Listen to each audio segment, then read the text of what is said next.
Good morning. Hayom Yom, Chof Hei Menachem Av. So when a baby boy is born, we make a Mishaberach blessing at the Torah. And we bless the father that may you have the privilege to raise this boy to be a Torah scholar, to marry a nice Jewish girl, and to be a good person.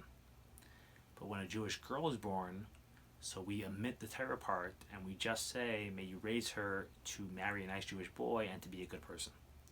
And just very simply, because while a Jewish girl has to study the parts of Torah that are relevant to her and the laws that are relevant to her, a Jewish girl does not have the same mitzvah and the same obligation to just constantly be studying Torah as an end in itself at every free possible moment. But in today's Hayom Yom, the Rebbe tells us that the Chabad Rebbeim have a tradition that they passed on from Rebbe to Rebbe to Rebbe, that it is our custom that even when a girl is born, we also say, Litorah, may you raise her to have a part in the Torah. And this is based on a passage in the Talmud, and the Gemara says that in the world to come, so the reward of the women is going to be greater than that of the men. And the Gemara asks why. If the men are spending all day accumulating reward and accumulating schar by studying Torah, what are the women doing that they're getting a bigger reward? And the Gemara says that what the woman schar is and what they're being rewarded for is the fact that they send their small children and their sons to go study Torah, and they let their husbands leave home, and they let their husbands leave to go study Torah, as well as waiting for their husbands and preparing a welcoming environment when their husbands come back home. And so for that, the reward is greater, and that's why they get a bigger reward in the world to come. And just the reason why it's greater is it's much harder and it's a much bigger sacrifice to make sacrifices for something that you don't even get to partake in or enjoy. And because of that, the women's reward is greater. But basically what we see from this Talmudic passage is that women do have a part in the Torah, and they can earn schar in Torah, and not only that, they have a bigger part and a bigger portion than the men do.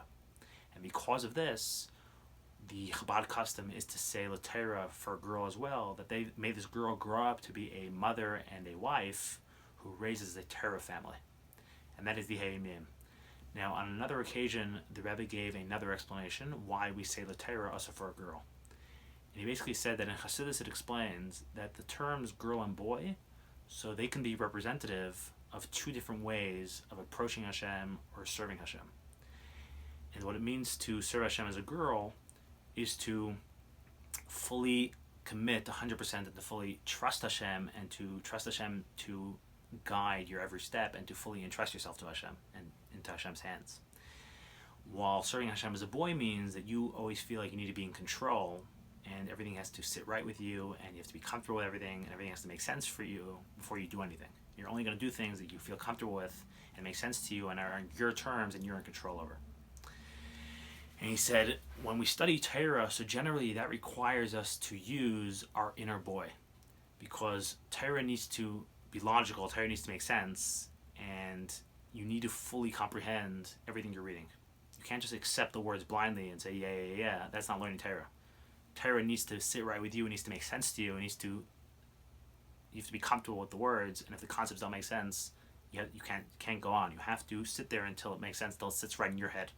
So generally, Torah requires you to use your inner boy. Torah is more of a shaykhis to boys. But it says that you shouldn't just approach Torah with your inner boy. That only things that make sense to you, you say that's true, that's right, but everything that you don't understand, everything you don't make sense, you decide it's not true and it's false. One has to go into the Torah with the prerequisite of your inner girl.